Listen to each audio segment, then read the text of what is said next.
When we imported the AutoCAD file, you notice that the survey point and the project base point is somewhere here at the bottom right corner. Together with that project base point are elevation markers. These markers shows you the direction where that particular elevation is looking at.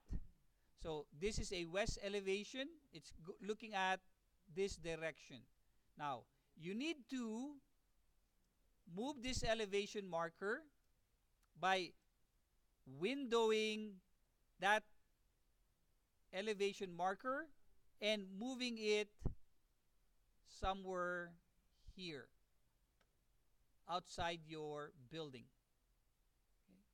Now, notice as well that the elevation marker is at a slope or slanting. If you click outside, you'll notice that this is now our project north. And if this is our project north, the elevation marker should be perpendicular to the building. To make it perpendicular to the building, you simply click on the elevation marker.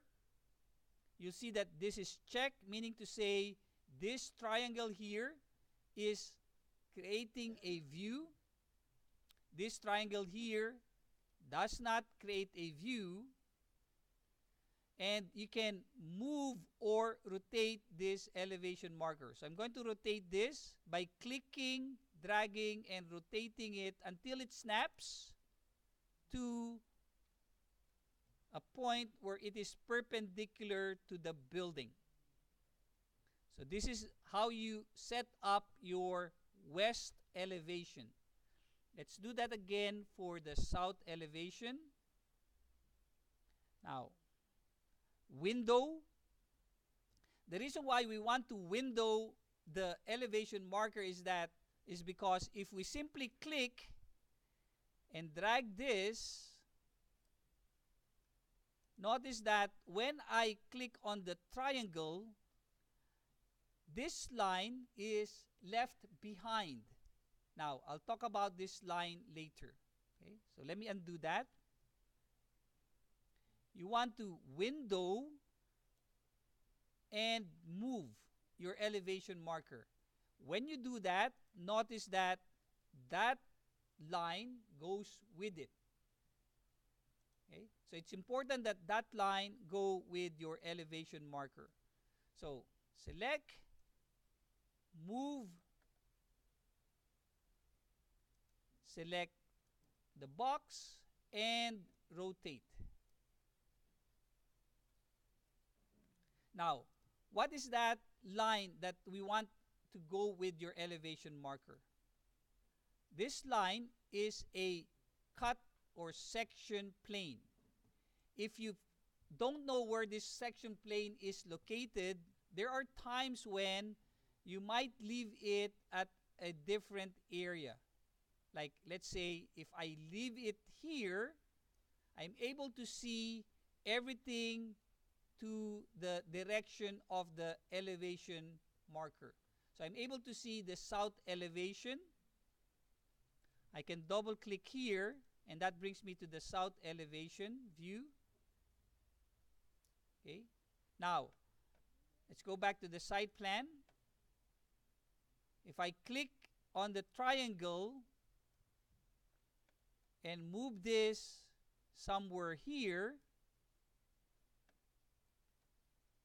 and then double click on that triangle, notice that now I have if I go to shaded view, a section view of my building instead of an elevation view.